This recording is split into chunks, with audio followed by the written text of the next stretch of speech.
Lian! Rami, take it away!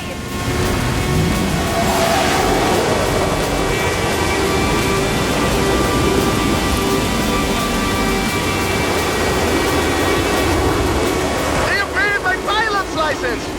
Pretty good, no?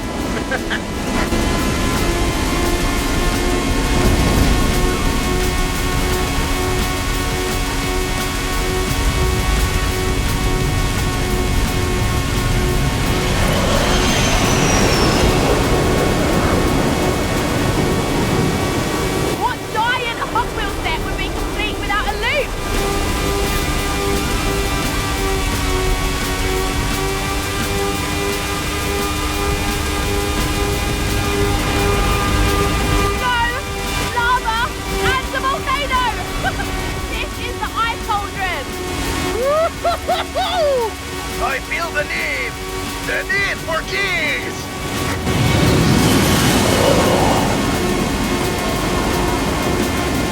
You see the roll meter? It's tracking your G Forza. Go as fast as you can while hitting extreme angles. Magnet track, engage!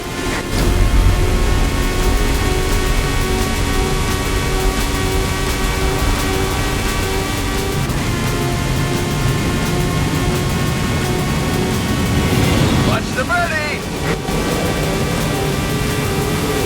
Watch out for the jump! Stay in the middle!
So, where's our special guest?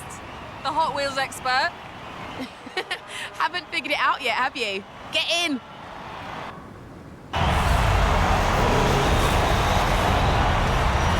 Just look at this place. It's like a childhood dream come true. I thought I'd bring along a few friends who wanted to show off their Hot Wheels inspired cars. So, I've got some fact sheets here. You get to learn along with the audience. I'll just hit the record button and Stick with me, kids.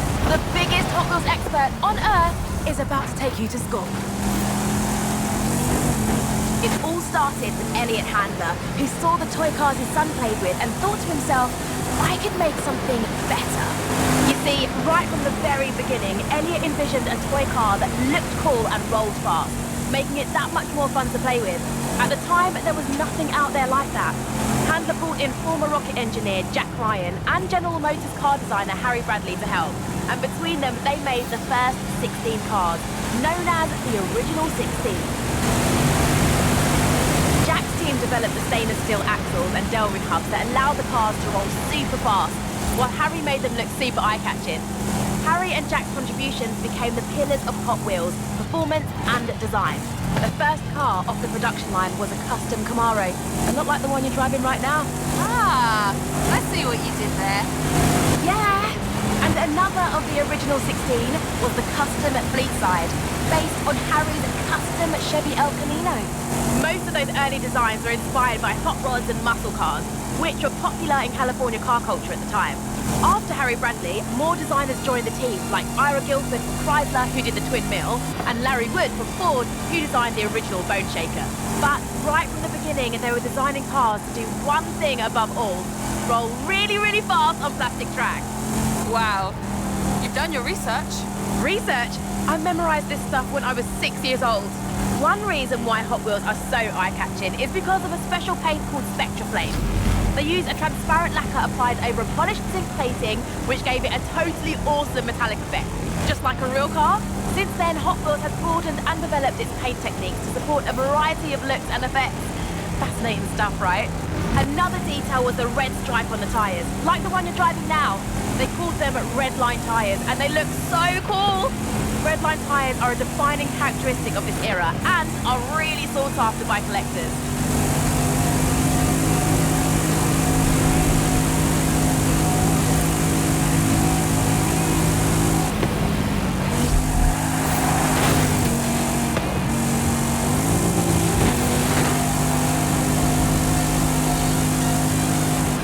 Nice drive. Here, take the Nash Custom 1957, winner of the Legends Tour 2019. Thanks, Hayley. Come on, let's take this monster for a spin.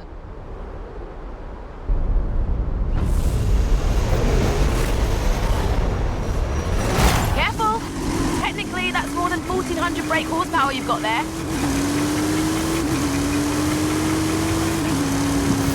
As I said, Hot Wheels have always been designed to go really fast on custom tracks. So, what do you do with the track? Well, you make it in segments so people can build whatever they like. Then you invent a battery-powered booster to shoot cars along the straight and a speed brake to slow them down for tight turns. You could even tune how fast the booster would propel the cars. But why stop there? Loops, jump ramps, bank turns, gravity drops, trestle bridges, chicanes, crossovers, lap counters, multi-lane, side-by-side racing launchers. All fully compatible, of course. That's just good engineering. They even made an auto shop with a working dyno and a teeny tiny oil can and wrench to tune up your cars. I played with it. It was nice. So, why is the track orange? It's like bright orange. Can't argue with that.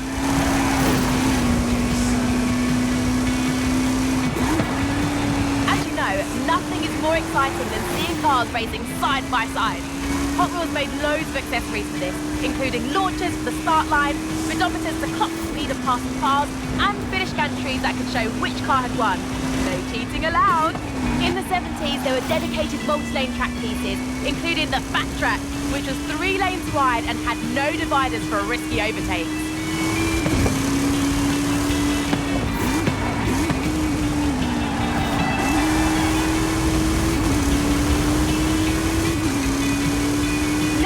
There's even more fun stuff to play with.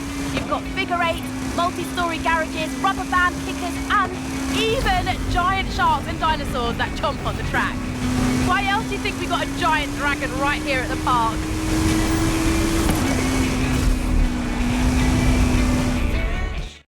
So, why make your cars go really fast on plastic track? I give up. Why? So they go further when they jump off the end, of course. Come on, let's go.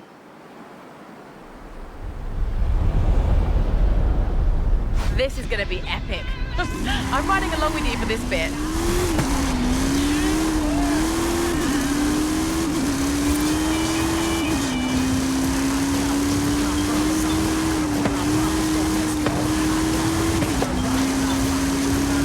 Punch it! Let's see this windmill fly! This is way better than when I used to build ramps out of books! Oh yeah! All the thrill seekers at the Academy will be talking about that one.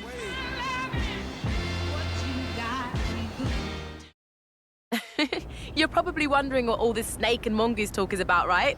You take the yellow car, I'll take the blue. I'll explain along the way.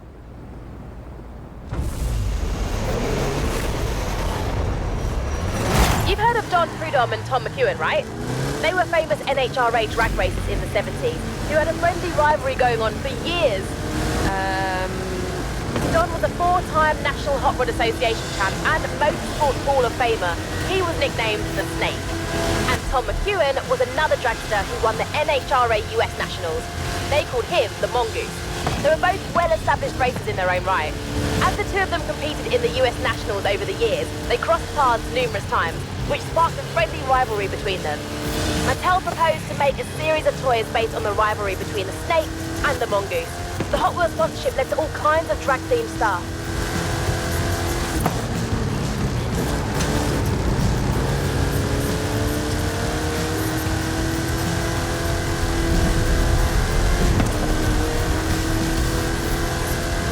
Hot Wheels came out with all kinds of new lines back then.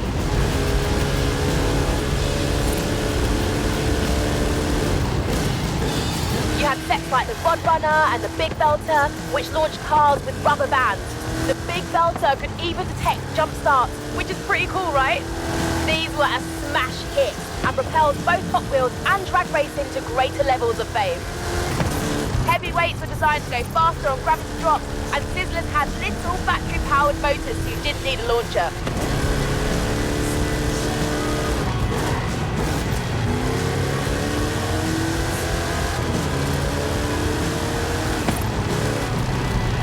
Designer named Paul Tam started drawing 6-wheel designs like Six Shooter and Open Fire.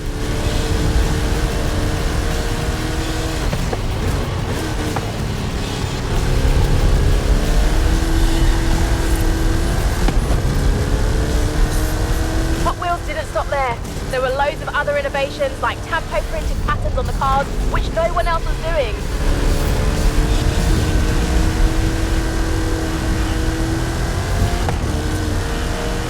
Then you had the Hot Wheels Collector's Club Kit, where you could mail in to get either the Boss Puff, Heavy Chevy, or King Cuda, all with open hoods, big supercharger blowers, and silver paint jobs. Oh, so cool. Wish I'd been around back then.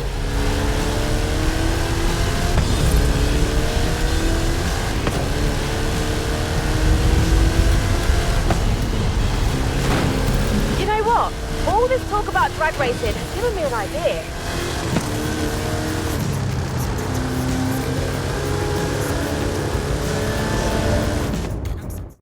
The cars in the original Snake vs. Mongoose set were powered by rubber bands. These ones, well, aren't. How about you and I test them in a drag race? Okay. Bring it on, Hayley.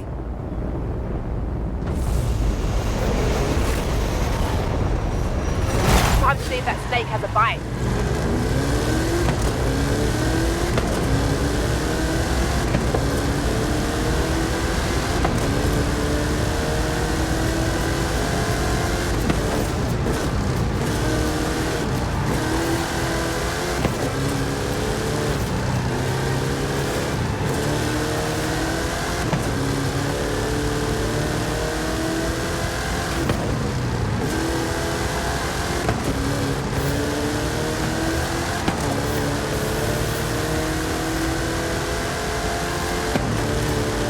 Coming up on a loop.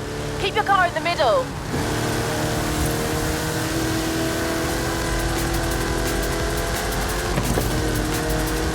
Upside down racing is the best kind of racing.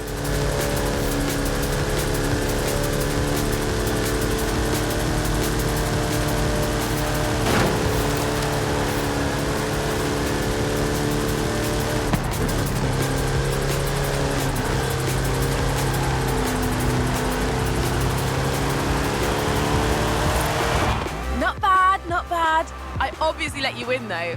Who else am I going to give the keys to the rip rod? Hey, you'll be doing all the driving for this one. Here, take the keys and I'll be on the radio.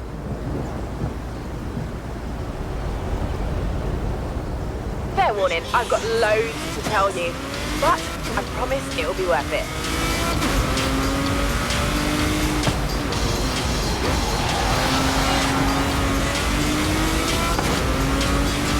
Right, so the 80s were known as the Black Horse era because the previous red line tyres with a red tin stripe were discontinued in 1977. Then there were hot ones with thinner axles, ultra hot, the new wheel design, real riders with actual rubber tyres. Those are pretty popular. Let me think. You've got crack-ups with damaged panels, colour shifters that changed in water. Oh, and you know the blue car blister packs you can recognise from across the store? They started in the 80s too.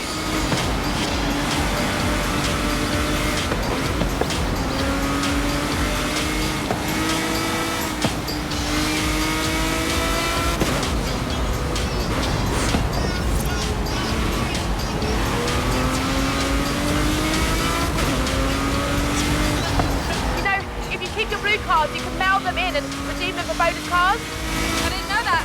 Cool, well, now you know that.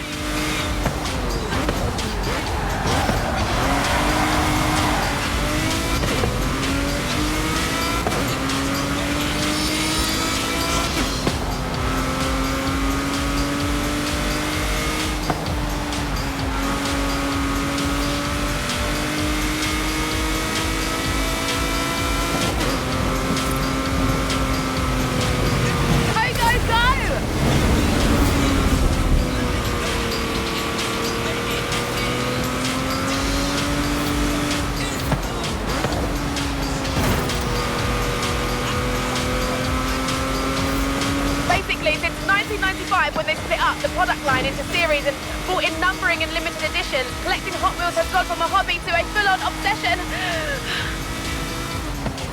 You okay? Yeah, I'm good.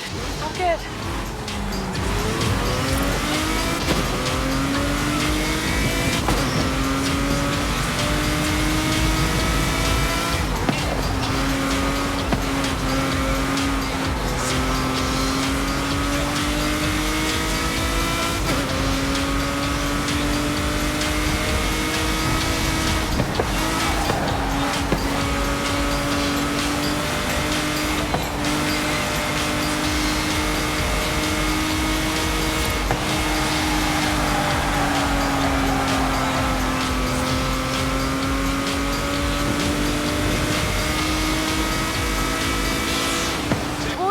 Era, Mattel bought Tyco Toys in '97, makers of the Matchbox brand of toy cars. This brought all the miniature toy cars under one big roof.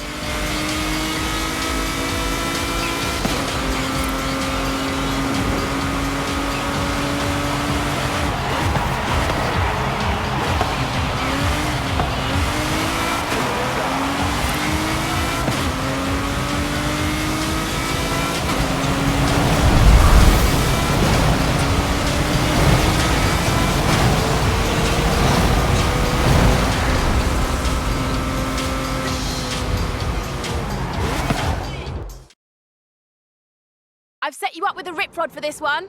Off-Road Series 2014, code BD00. One of the new lines Hot Wheels created was called the Treasure Hunt Series. Limited production, super collectible. Obviously, we can't go into a toy store or convention floor, so I'll simulate the experience with some treasure chests.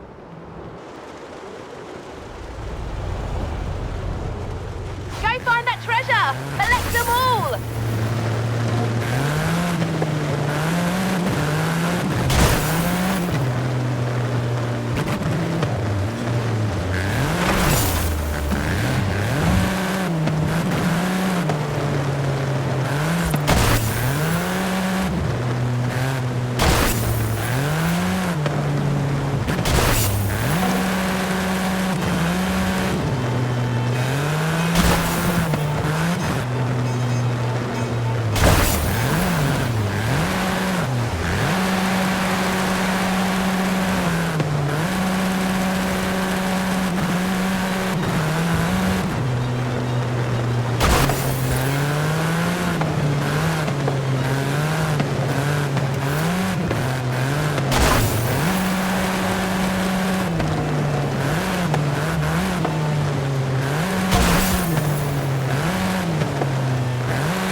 be a Pearl Diver Paint Edition up for grabs next. See? This is my whole life.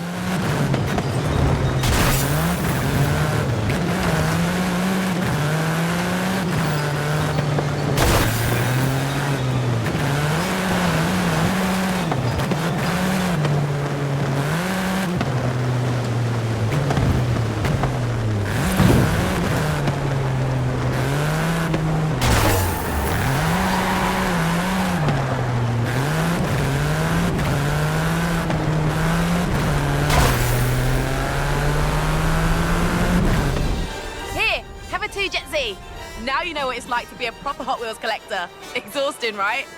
Worth it, though. I've always had a soft spot for the Bone Shaker. It's like an antique you can drive around in. Let's go.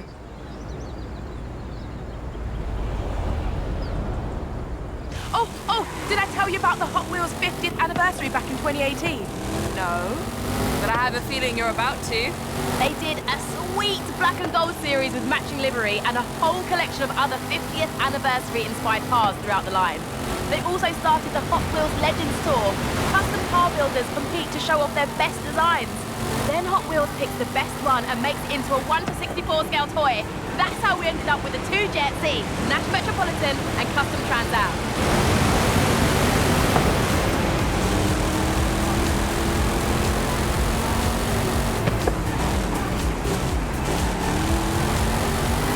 Sometimes the opposite happens, where a toy car gets scaled up into a real one. Hot Wheels have made more than 20 full-scale cars and used them to break 3 world records with actual corkscrew jumps and double loops. It's wild.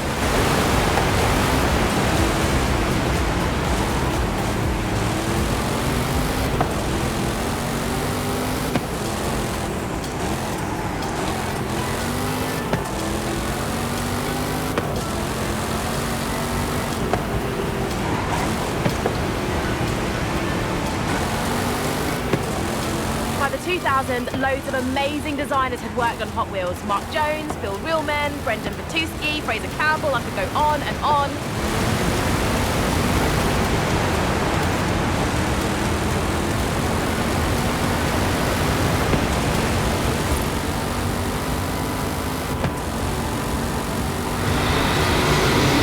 Between them, they made loads of creative casting designs. There were lines like the Toon, Hard Nose, Cruise, Fatbacks, Torpedoes, and the Drop Top series, and the Realistic series, if that was your jam.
Nice. Now, let's shake up that Bone Shaker a bit, shall we? I know we're 50 miles above Mexico, but a little Baja expertise won't go astray. The Baja Bone Shaker is a modern take on the classic Bone Shaker design.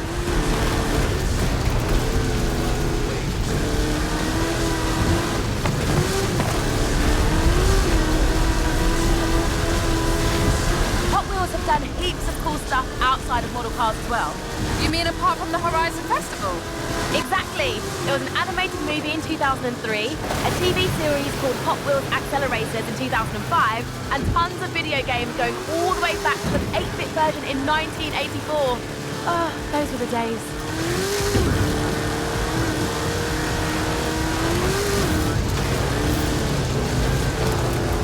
And get this, back in 2014, they hooked up with a University of Southern California to develop speedometry, an educational curriculum to teach kids science and maths. Seriously? I know. And there's me, stuck in a university lecture on advanced analytics with no toy cars or anything. So unfair.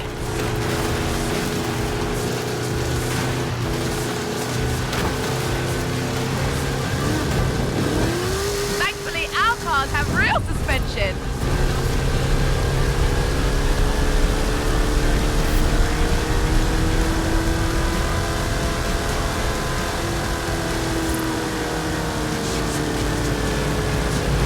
I'll get a spatula to fill you off the seat.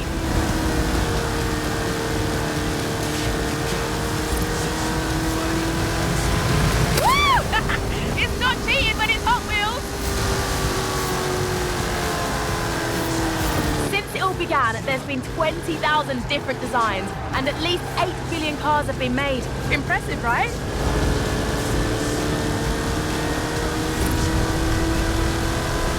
But the rare cars are still worth a lot at auction.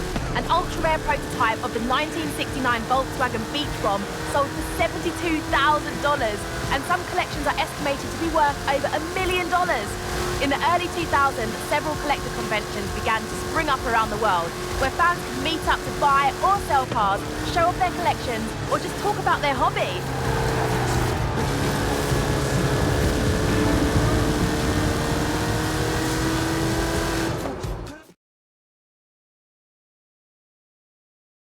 Nice! Now the Baja Bone Shaker's ground clearance is pretty good, but monster truck bone shaker! Amazing, right? Climb in and let's do this.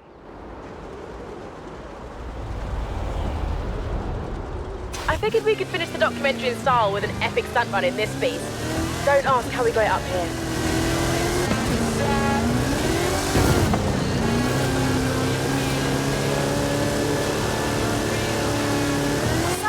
What fun facts have you got on this thing?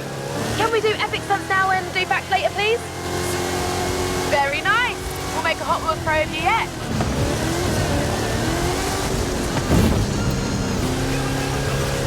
Okay, fine. In 2018, Hot Wheels launched its Hot Wheels Monster Trucks toy line, and an exciting live event came a year later. This line has both amazing original designs and monster truck versions of classics like the Bone Shaker and Twin Mill. Now this is a Hot Wheels finale.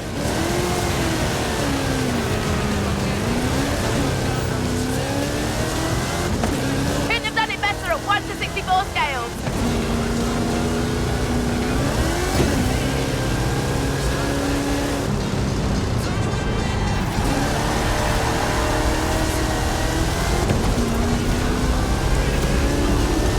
It's not the same without the flame.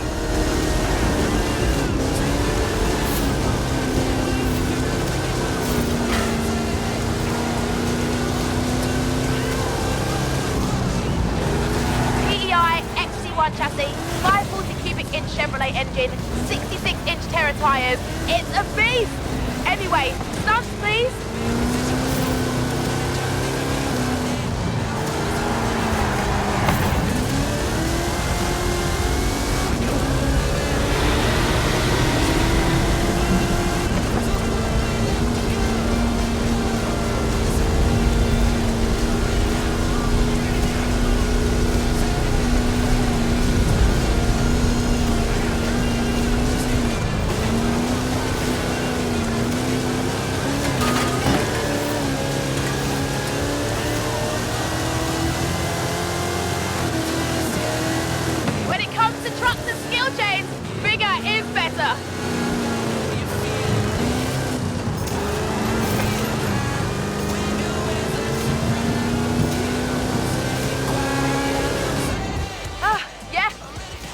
Suitably epic finale. Thanks. Here, have a Mustang.